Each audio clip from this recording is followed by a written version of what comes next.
这是日本的 Tokyo Camp 的烽火台。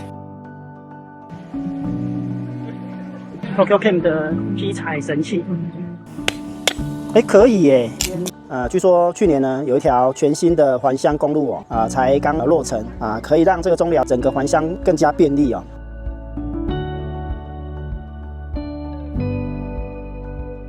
石龙宫这里很特别很多来这边参拜的信徒都会带着泡面来拜拜。